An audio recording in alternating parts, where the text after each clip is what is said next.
نصلي ونسلم على رسول الكريم أما بعد أعوذ بالله من الشيطان الرجيم بسم الله الرحمن الرحيم إن الله وملائكته يصلون على النبي يا أيها الذين آمنوا صلوا عليه وسلموا تسليما اللهم صل على سيدنا مولانا محمد وعلى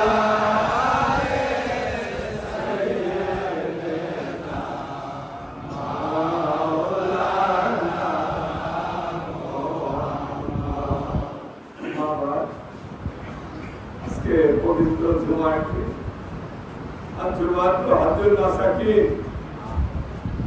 আমার দয়াল নবীজি হাদিস শরীফের ভিতরে ইরশাদ করেন এই জুমার দিন অর্থাৎ জুমার দিনের ভিতরে যে মধ্যমণিটা এই দিনে মধ্যমণি কি জুমার নামাজ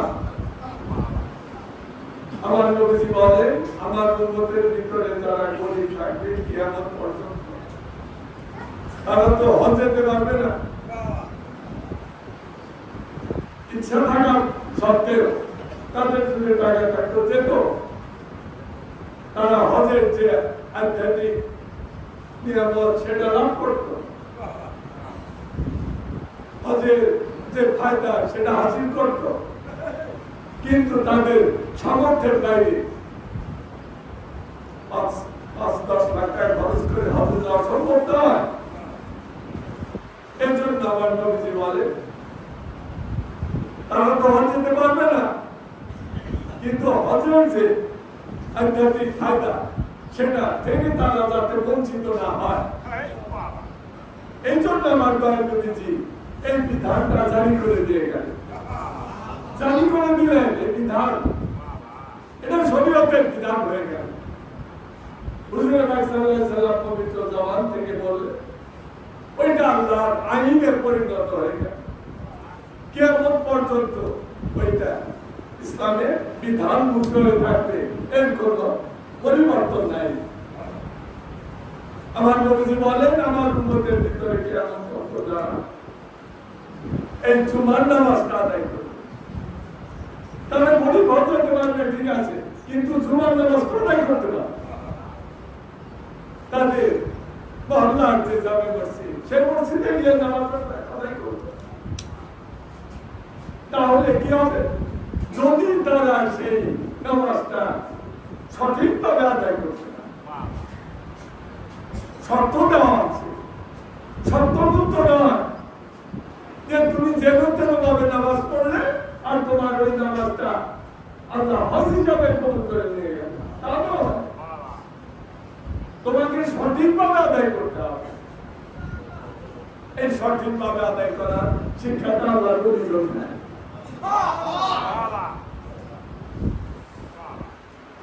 সোয়াশো বছর আগে থেকে এই জামালপুর বলে সিদ্ধান্ত মেদিনীপুর আসাম বাংলা মিলে যে তরিকতের একটা নবজাগরণ সৃষ্টি হয়েছিল মেদিনীপুরি খাজা বাবা তরিকতের আন্দোলনের মাধ্যমে আসাম বাংলাদেশের বিশেষ করে জামালপুর নেত্রকোনা শেরপুর এই সকল এলাকা বেশি ছিল অন্য জায়গায় অন্য ডিস্ট্রিক্টেও ছিল কিন্তু এই ডিস্ট্রিক্টটা ছিল বেশি তরিকতের আন্দোলন এখানে কি হতো ওই শিক্ষা মৌলিক শিক্ষা তরিকতের আমাদের দেখতে হবে তরিকতের মৌলিক শিক্ষাগুলো ওইগুলো আমাদের মনোযোগের সঙ্গে দেখতে হবে শিখতে হবে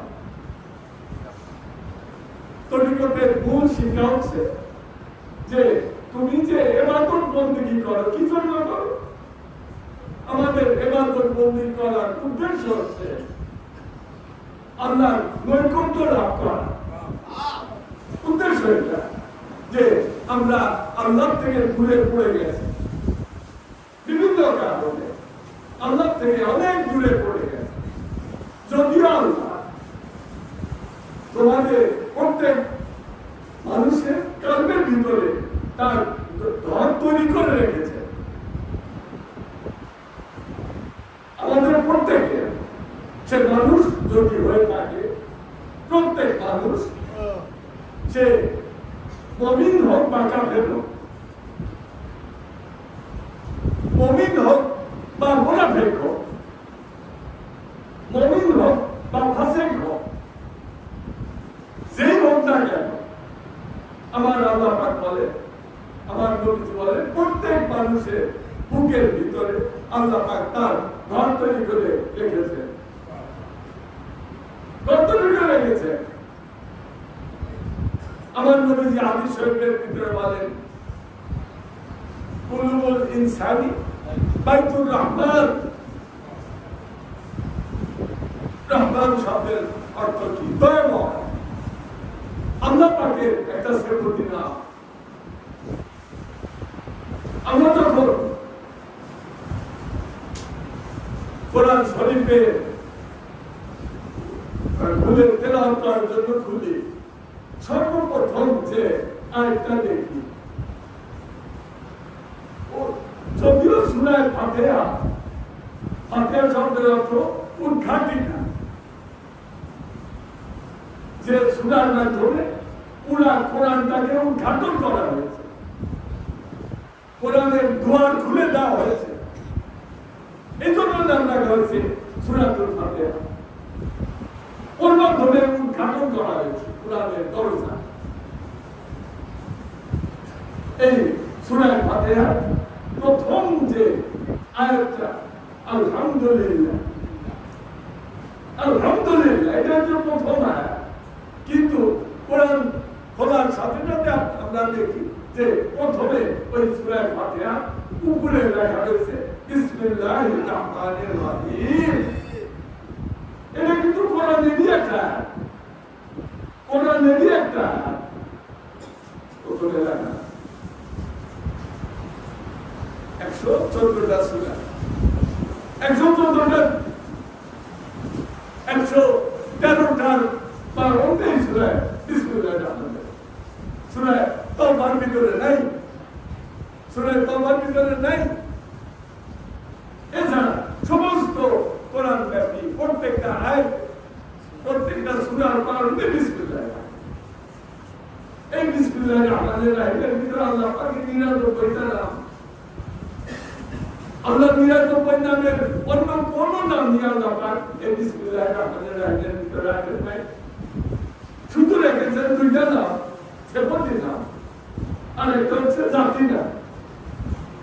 খালা বলেছেন যে তোমরা দেখে করবে, এই থেকে তোমার কালবের থেকে যখন তরিকার নিয়মে তুমি জেকেটটা করবে, কালবের ভিতরে জেকেট করবে, তোমাকে যে লতিফায়ে কালবের সবক দেওয়া হয়েছে, লতিফায়ে কালবের সবক।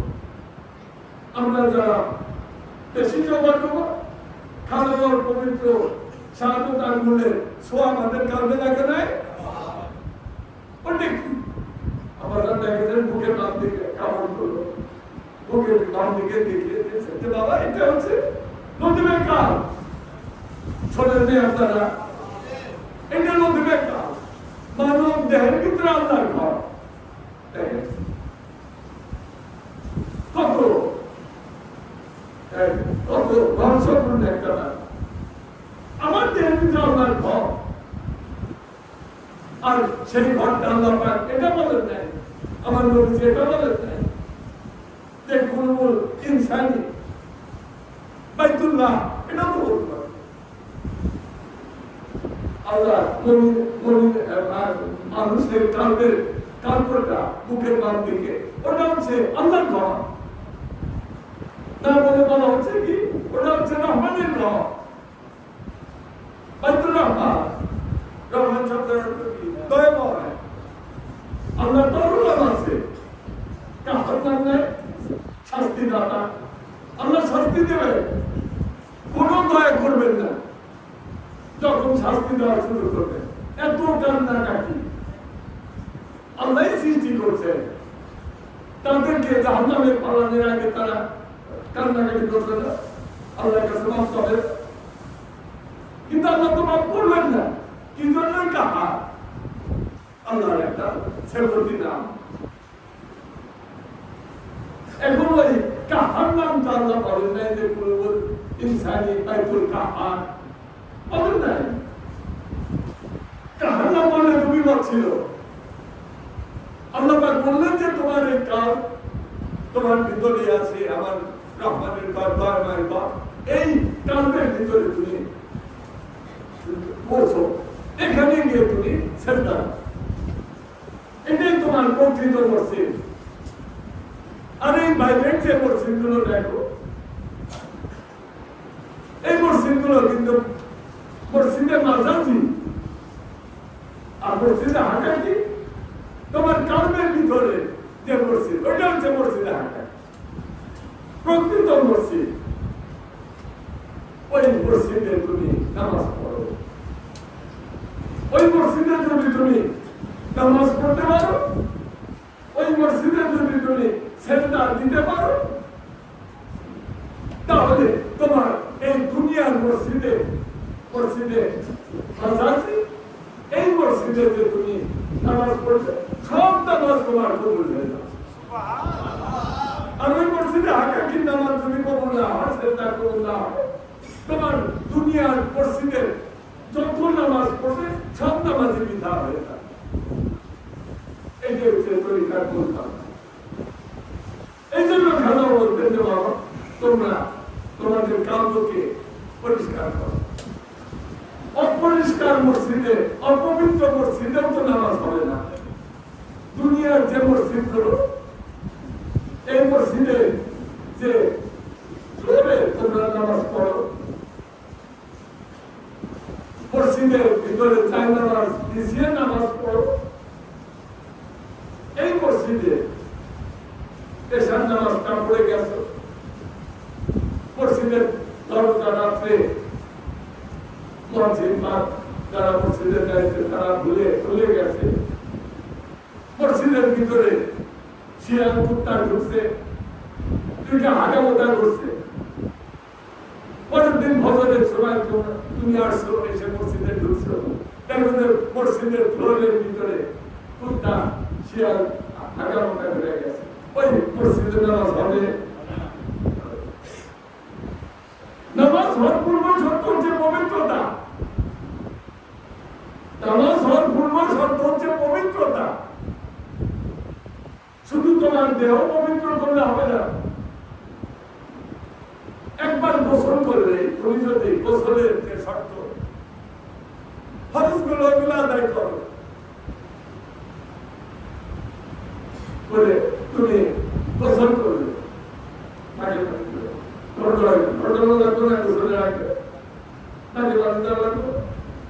সারা শরীর দোয়া করো, এই তো তিনটা বড়। তোমার প্রত্যেকটা লোমকূপের গোড়ায় গোড়ায় পানি দিতে হবে, তাহলে তোমার শরীরটা পবিত্র হইল। নইলে তো তোমার একটা স্নান হয়ে গেল, গোসল হইল না। স্নান, এই স্নান আর গোসল কিন্তু একটা মনে রাখো তরিকা শিখতে হবে। তরিকার যে শিক্ষা এখানে, আর তুমি আমরা চলে গেলাম বাম দিকে ডান দিকে, এক সময় দূরে নামাবে নাকি, তোমার তো আসল জায়গায় থাকতে হবে, শিক্ষার আসল জায়গায়। খাজম আমাদেরকে কি শিক্ষা দিলেন? কোরআনের তরিকার আমাদেরকে কি শিক্ষা দিলেন? এটা আমাদের আগে বুঝতে হবে। এই পরিষ্কার সেটা পূর্ব শর্ত। মিফতাহ সালাত, আর তাহলে মিফতাহ সালাত, আর সালাত তো মিফতাহ জান্নাত। হাদিস আছে না যে পবিত্র, শুধু ওযু করলে কি পবিত্র হবে? তোমার যদি গোসল খরচ হয় ওজন করে গাছ হবে। 3 বার যদি ওজন করো, অনেকে বলে 3 বার ওজন একটা গোসলের সমান না, 3 বার ওজন করলে একটা গোসলের সমান হতো না। গোসল গোসলই করতে হবে। এখন গোসল পানি নাই তোমার, তাহলে কি করতে হবে? তাহলে কি অন্যদের চলবে? গোসল করার জন্য তো বেশি পানি লাগে। তোমার এমন পানি আছে, এক পদ্মার পানি, এক পদ্মার পানি দেখি গোসল করা পারতাম। তাহলে তোমাকে কি করতে হবে? পানি তো নাই, তেমন করতে হবে। ধরো এক সাহাবী, তারপর গোসল ফরজ হয়েছে, এখন পানি নেয়, শুনছেন যে তোর মুখ করলে শরীর পাক হয়, এখন তোর মুখ করবে কে যাবে না। এখন মাটির ভিতরে পড়ে পাচ্ছে, সারা শরীর মাটির লাগে। আমার নবীজির কাছে পারে সাড়ে তোর মুখ কি বলবো, সারা শরীর পড়ে পাচ্ছে মাটির সারা শরীরে মাটি লাগিয়েছে, কথা হবে। তোমার তৈরি করার জন্য একটু হবে, তুই সোজা, হ্যাঁ তুই সোজা, আল্লাহ পাক সহজ করে দিয়েছে। তোমার ওই ধোয়া পাতলা করো, শরীর পাক হয়েছে না পা খরচ করছো। এখন তোমার কি করো? ওই মাটির মধ্যে পড়ে সারা শরীর মাটি লাগে না, ওই হুকুমের উপরে হুকুম আল্লাহ একটু হুকুম দিয়েছে, নবীজি বলে দিয়েছে ওই কাছে তোমার এই পবিত্রতা যদি না থাকে কিচ্ছু হবে না, কিছু হবে না, নামাজ হবে না, ইবাদত বন্দেগী কোনো কিছুই হবে না। আগে পবিত্রতা, প্রথম কথা পবিত্রতা। এই পবিত্রতাটা কি? শারীরিক পবিত্রতা, হ্যাঁ, যেটা শরীর নির্ধারিত পবিত্র, কিন্তু আসল যে পবিত্রতা সেটা হচ্ছে কান্দের পবিত্রতা। এদের তরিকার কোন শিক্ষা যে তোমাকে কান্দের পবিত্রতা হাসিল করতে হবে, পরে তোমার শারীরিক পবিত্রতাটা কবুল হবে। আগে তোমার কান্দের মসজিদে তোমার সেজদাটা ঠিক করতে হবে, পরে তোমার মাজাজি মসজিদের নামাজ সেজদা কবুল হবে। এখন তোমার ভিতরে তোমার পবিত্রতা, এই ভিতরে মালা কোথেকে আসলো? কান্দের ভিতরে মালা, জাহেরা মালা তো বুঝি, শরীরে যদি একটু এক ফোটার মত লাগে, তোমার ছোট বাচ্চা কতদিন সাহায্য করে সময় দিয়েছে, আসার সময় উপযুক্ত করে দিয়েছে, তোমার কাপড়ের সঙ্গে লাগছে, তোমার দোষী গোসল সব দিকে আছে, কিন্তু এই যে কাপড়ের লাগছে তোমার তো নামাজ হবে না। তুমি তো বোঝোই নাই যে তোমার শরীরে কাপড় লাগছে, আদর করবার গেছো ছোট শিশু বাচ্চা, নামাজ তো হয় না। তুমি তো জানলাই না যে তোমার নামাজ হয় না, কিন্তু আল্লাহ তো সব জানেন। আইসা মসজিদের ভিতরে আসছো, কোন ভাগে দেখি এসে হাইটা হয়ে গেছে জানো না, কুদে হয়ে গেছে দেখাও যায় না। তো তারপর যে পানি, ওই পানিটা শুকায় গেলে কি আর মজা নেই, একটু বন্ধ থাকে, আর দাঁড়ায় দিচ্ছ তুমি ওই যায় নামাজের বন্ধ, তোমার নাকি নাও আসতে পারে, ওই নামাজ পড়ছো, নামাজ তো হয় নাই। তোমার কান্দের ভিতরে অপবিত্রতা, জাহেরা লেবাসের ভিতরে কাপড়ের ভিতরে বোধ থাকছে না বুঝলাম, কিন্তু কান্দের ভিতরে যে অপবিত্রতা এটা আসছে কি করে? আমার নবীজি বলেন যে তোমার কালকে অপবিত্র করে কিসে কিসে, এটা বুঝতে হবে। এটা হচ্ছে পাপ, গুনাহ, গুনাহ তোমার কালকে অপবিত্র করে। আরেকটা হচ্ছে শয়তান, শয়তান ওয়াসওয়াসা তাকে ফেলে দিতে পারে, তোমার কালকে অপবিত্র করতে পারে। আরেকটা তো শয়তান নিজে গিয়ে তোমার কালকের ভিতরে বসে, ইন্না শাইতানা জাসিমুন আলা কালবি বানাইনা বানিয়ানা ফাইজা জাকারাল্লাহ খানাসা ফাইজা কাফালা ওয়াসওয়াসা। এগুলো তো হাদিস, ওই হাদিস। এসব দিকে খেয়াল আছে, খেয়াল করে তাই আমাদের এই শিক্ষাটা হচ্ছে তাসাউফের শিক্ষা। এখানে এই মাদ্রাসা আমরা করছি, তাসাউফের মাদ্রাসা নাম দিছে কি গুজারতে দিয়ে হুজুর করা দর্শেগার মাদ্রাসা একই নাম। দর্শেগার ফার্সি দর্শ মানে শিক্ষা প্রতিষ্ঠান, গামারে থাকা ময়দান, যে ময়দানে বা যে জায়গায় দর্শ দেওয়া হয়, শিক্ষা দেওয়া। কিসের শিক্ষা দেওয়া? কোরআন শিক্ষা। এখন যদি কোরআন না শেখো তাহলে তো অসুবিধা। কোরআনে হাফেজ হইতে হবে, হাফেজ সাহেব ছাড়া মসজিদে ইমামতি করা কঠিন আছে। হাফেজ সাহেব হবে, হাফেজ সাহেবের কিন্তু মর্যাদা আছে দুনিয়ায়। তোমরা নামাজ পড়াইবে ছুটি দাও, বেতন করে সবাই শেখো, কিন্তু মর্যাদা কিন্তু সবাই বেশি। কিন্তু আল্লাহ পাক বলেন যে এই যে হাফেজ কোরআন শিক্ষা করবে, এরা যে শিক্ষা করলো, তুমি যদি এই কোরআন শিক্ষাটাকে জাহের এবং বাতেনের মাধ্যমে একত্রিত না করতে পারো, কোরআন শিক্ষাটা জাহেরি কোরআন শিক্ষা, বাতেনি কোরআন শিক্ষা, এই দুইটাকে এক করতে হবে। তাহলে যদি না করতে পারো তাহলে ওই জাহেরি ভাবে কোরআন পড়লেও লাভ হবে। কোরআনের যে নূর, সেই নূরটা তোমার কান্দের ভিতরে নিতে হবে, তারপরে কোরআন পাঠ করলে তোমার উপকার।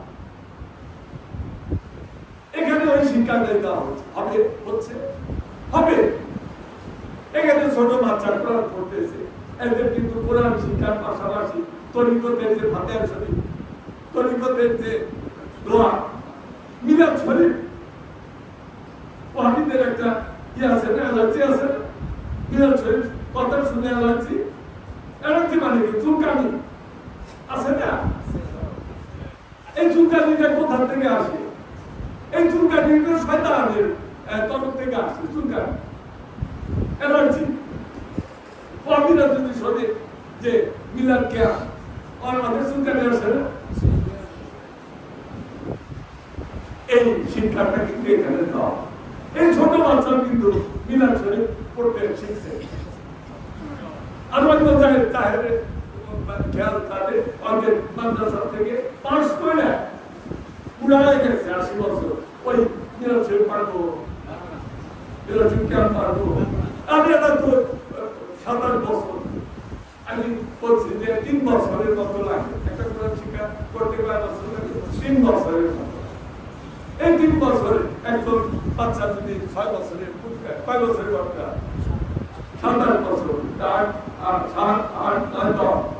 10 বছর বয়সে হাতে যায় গেল। এই যে 10 বছর বয়সে হাতে যায় গেল, তার তো দাড়ি পোষ কিছুই পাওয়া যায় না। এর ছেড়ে আমাদের এখান থেকে একটু হাফেজ পাস করে গিয়েছে, তার গ্রামে যাচ্ছে, ঈদের সালাতে নামাজ পড়াইছে। মোস্তায় কিছু নাই, ছোট বাচ্চা ওয়াহিরা কিশোর থেকে মুসলিম ছোট বাচ্চার পাশে নামাজ পড়লাম, নামাজ হয়েছে না হয়েছে। তো আমার উত্তর দিল এমন ভাবে দাম পাঠে উত্তর দিল যে আর কথা নাই, যে তোমরা যে বলতেছো যে আমার পিছনে নামাজ পড়লে হবে কি হবে না। তো আমি 30 পারা কোরআনের হাফেজ, জটিল কথায় নাই, 30 পারা কোরআনের হাফেজ, এবং শুধু হেফজ করি না, আমার পীরের দরবার খতমের দরবার থেকে আমি যে বললাম, আমি এই ঈদের নামাজের পর মিলাদ শরীফ করে দোয়া করব, এটাও পারবো। তাহলে শিখছে না তারা, তরিকাটাও শিখছেন। এই ধরনের প্রতিষ্ঠানের কি গুরুত্ব এটা এই দুনিয়ায় থাকলে পাওয়া যাবে, মৃত্যুর পরে বোঝা যাবে, মৃত্যুর পরে বোঝা যাবে। আমি এখানে পাখি আলো চালাই না, আলো চালাই না। ভবিষ্যতে আমি দোয়া করি আল্লাহর কাছে যে কিয়ামত পর্যন্ত এই আলো প্রজ্বলিত থাকবে। আমি এখানে করছি হিসাব করলাম, মনে করলাম যে এত বড় মাদ্রাসা করছি, অনেক লাখ টাকা খরচ হয়েছে, হাজি সাহেব এত ভাবলাম কি জীবনের 800-700 ছাত্র হিসাব করে দেখি যে 100-200 এর বেশি শুধু বলতে লাগবে সবাইকে পয়সা রাখবো সব রাখবো না। তার দেখলাম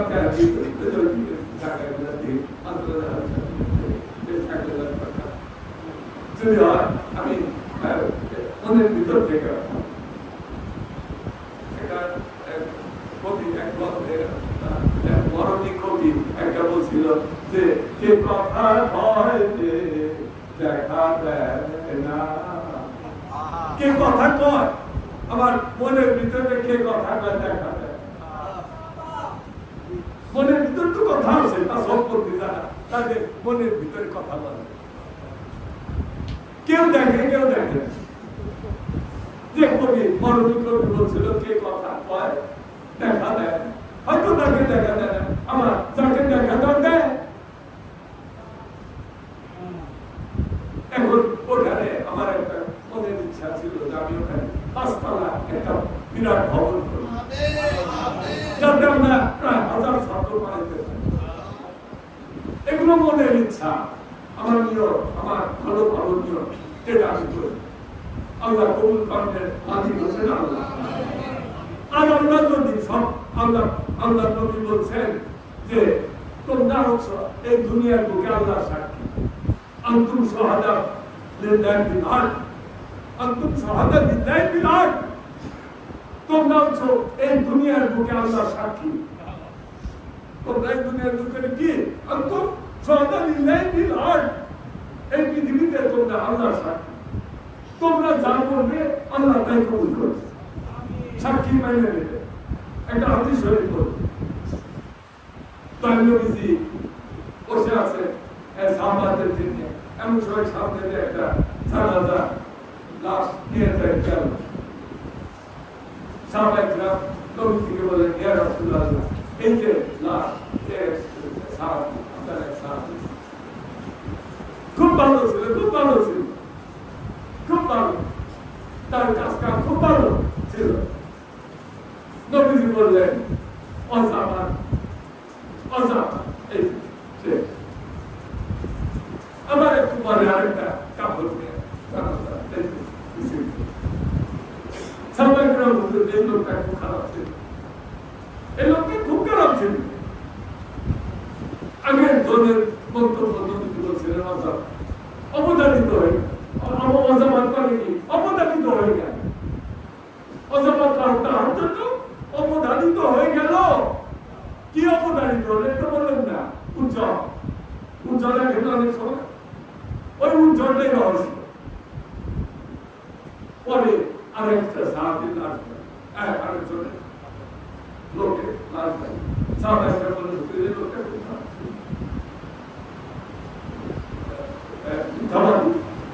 মানুষের সঙ্গে বিবাদী, এই লোক খারাপ। নবীজি বলে অবদানিত হইল, তার জন্য অবদানিত হয়ে গেল। তখন নজর কুমার ফারুক তিনি বললেন, ইয়া রাসূলুল্লাহ, বুঝলাম না। আগের জন্য বললেন অবদানিত হয়ে গেল, আর দ্বিতীয় জন যে খারাপ করছে বলে আমরা সবাই বললাম, এর জন্য বলে নজর পাও, দুইজনের ব্যাপারে একই মন্তব্য, তাহলে আমরা বুঝবো কি করে? আমরা আপনার রাসূল ভালো জানেন, সাহাবাদের একটা সাধারণ বক্তব্য ছিল, সেটা কি আল্লাহু ওয়া রাসূলুহু আলামু, এই একটা কথা বলতে সাহাবারা 1,24,000 পয়গম্বর, 1,24,000 সাহাবী, পয়গম্বরের সংখ্যা 1,24,000, সাহাবাদের সংখ্যা কত? 1,40,000। এই 1,24,000 সাহাবা তারা একটা কথা সবই বলছে। সেটা কি? আল্লাহ আর রাসূল আল্লাহ এবং আল্লাহ রাসূলের অবতার। ওয়াহাবিরা বলে শুধু আল্লাহ ভালো জানে না, সাহাবারা বলেন আল্লাহ যা জানে না তার আমাদের নবী জিউতাই জানে। আল্লাহ আর রাসূল আল্লাহ হুজুর এক মানে কি বুঝলাম না। হযরত ফারুক বলেন, নবীজি বলেন যে শোনো, আনতুম শুহাদা লিল্লাহি ফিল আরদ, তোমরা হচ্ছে এই দুনিয়ার বুকে আল্লাহর সাক্ষী। এই প্রথম লাঞ্চের সময় গেল, ওই সময় তোমরা সকলেই সাক্ষী দিছিলে এই লোকটা ভালো। তোমাদের ওই সাক্ষী আল্লাহ কবুল করছে। আল্লাহ পাক তোমাদের সাক্ষী কবুল করে ওই লোকটা যে ভালো ছিল এটাই মানে নিয়ে আল্লাহ পাক ওই লোকটাকে জান্নাতুল ফেরদাউস দান করছে।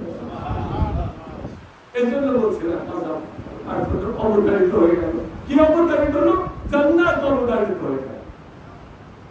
আর দ্বিতীয় জনের ক্ষেত্রে তোমরাই সাক্ষী দিছো। খারাপ খারাপ খারাপ বলছো, আমি বলছিলাম অবতারিত হয়ে গেল। তোমাদের ওই খারাপ ওই লোকটার সম্বন্ধে তোমাদের সাক্ষী আল্লাহ তাআলা কবুল করে। এই জন্য আমি বলছি অবতারিত হয়ে গেল। কি অবতারিত হয়ে গেল? জাহান্নাম অবতারিত হয়ে গেল। দেখো এখন যে জানাজার কাফিলে বলা হয় না, এই লোকটা কেমন ছিল? কারণ সামনে সবাই বলে ভালো ভালো, খারাপ কোনোদিন হয় ওই তো সাক্ষী হলো না। সাহাবায়ে যা বলতেন সত্য, সত্য সাক্ষী, মিথ্যা না।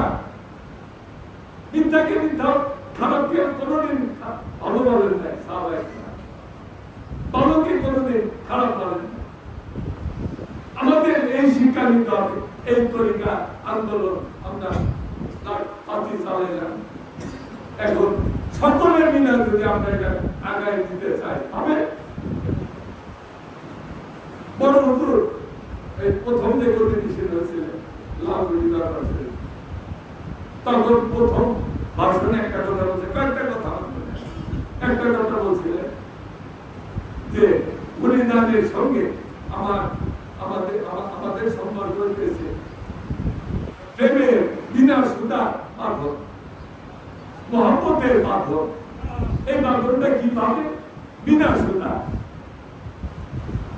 যতদিন আপনাদের সঙ্গে আমাদের এই বাঁধনটা থাকবে ততদিন থাকবে সম্পর্ক, যতদিন থাকবে ততদিন থাকবে। যখন ওই বাঁধনটা কোনো কারণে, শয়তানের কারণে, নফসের কারণে ছিন্ন হয়ে যদি যায় তাহলে কি হবে? ওই সম্পর্ক শেষ হয়ে গেল। বিনিময়ী সম্পর্ক শুধু বিনিময়ী সম্পর্ক মুখের না, মুখের কথা না, এটা কাউকে অন্তরের অন্তরের বন্ধন। এটা মনে রাখবে। আমরা যদি শক্তি অর্জন করি, জনতাই শক্তি বলা হয়, পিপুল ইজ পাওয়ার। আমরা যদি জনতার শক্তিকে একত্রিত করবো, কিভাবে করবেন? জনতার শক্তি একত্রিত, এগুলো কিন্তু গাইডলাইন আমি যে বলতেছি মনে রাখতে হবে। কিভাবে করবেন? পিপুল ইজ পাওয়ার, জনতাই শক্তি। এই জনতা যদি পজিটিভ শক্তি হিসাবে থাকে, ঠিক। আর এই জনতায় যদি নেগেটিভ শক্তি হয়, কারবালার আন্তরায় যেরকম হয়েছিল 4,000 ওই এসিডি বাহিনী, তারাও তো জনতাই ছিল। তাদের মুখে তো কালেমাও ছিল, নামাজও পড়ছে, তারাও তো নামাজ পড়তো, জামাতেই পড়ছে। কিন্তু ওরা কি পজিটিভ শক্তি ছিল না নেগেটিভ শক্তি ছিল? সুতরাং সত্যকে প্রতিষ্ঠিত করার জন্য তোমাদের এই জনতাকে রাখবে। এই সেন্টেন্স জিনা হিসাবে সাহায্য করে ওগুলা সামান্য ব্যাপার, কিন্তু আসল ভূমিকা নেই। মানুষ তোমাদের ভূমিকা নিতে হবে এবং আমাদেরকে পজিটিভ শক্তি হিসাবে আবির্ভূত করতে হবে। নেগেটিভ হয়ে গেলে তো তাদের মাঝে জস্তে চলছে লাঠি পেটানো ওহাবি না করছেন তখন বাড়ি একজন সুন্নি জস্তে চলছে ছিলেন কি টাকা দিয়ে ভালো ছিল। আর ওই জোসের জুলুসের ওই দিন বা পরের দিন চিটাগাংয়ে 50 লক্ষ লোকের একটা জোসের জুলুস হয়েছিল, দেখো নাই? ওখানে যদি ওই ব্রাহ্মণবাড়িয়া যারা ব্রাহ্মণবাড়িয়া মুসলিমের জনসংখ্যা মিছিল করছে, তাদের উপরে চড়া হয়, পিঠা তাদের মাসে আহত করছে, এরা যদি 10,000 লাঠিমালা নিয়ে ওই 50 লক্ষ লোকের সামনে যায়, অনেক কি ওই অস্ত্র দেওয়া প্রতি 50 লক্ষ লোকের অস্ত্র দেওয়া তাদের আঘাত করা লাগতো না পায়ের তলে পড়ে পড়তো? এইটা হচ্ছে পজিটিভ শক্তি। ওখানে পারে না, শয়তান পারে না, এখানে করেছে। এই জন্য এদিকে মনোযোগী হতে হবে, সবসময় মনে রাখতে হবে যে তোমাদেরকে কি করতে হবে, তোমাদেরকে এই আদর্শ তরিকা, আদর্শ বিচ্ছিন্ন হয় না, ব্যক্তিগত নামসানিয়া থাকবে থাকবে, তরিকাপন্থীদের ভিতরে খারাপ কাজ হবে না, হবে। ক্যাথলিক পন্থীদের আরো বেশি হতেছে, ওগুলা কিন্তু সামনে আসতেছে না, এদের ভিতরে অল্প কিছুই সামনে আসতেছে। আমরা মূল প্রিন্সিপালকে ঠিক রেখে চলবো, থেকে সব ঠিক, মিলাদ কেরাম সব ঠিক, প্রতিপক্ষ বিরোধিতা করবে। হ্যাঁ, আমাদের মোকাবেলা করা আইনগত ইসলামের তৈরি করা, সেটাই করতে হবে। এইভাবে আমরা যদি চলতে পারি, ইনশাআল্লাহ আমরাই সেই জনতা, আমরাই হব সেই জনতা, পজিটিভ শক্তি, জনতাই শক্তি, পিপুলস পাওয়ার। এবং এই পিপুলস পাওয়ার যখন পজিটিভলি কাজ করবে, তখন সেটাই হবে সুন্নি জামাতের জন্য শক্তি। আর যখন এই জনতাই ওহাবি নেগেটিভ মনোভাব হবে, তারা হবে সুন্নি জামাতের জন্য ভয়ঙ্কর।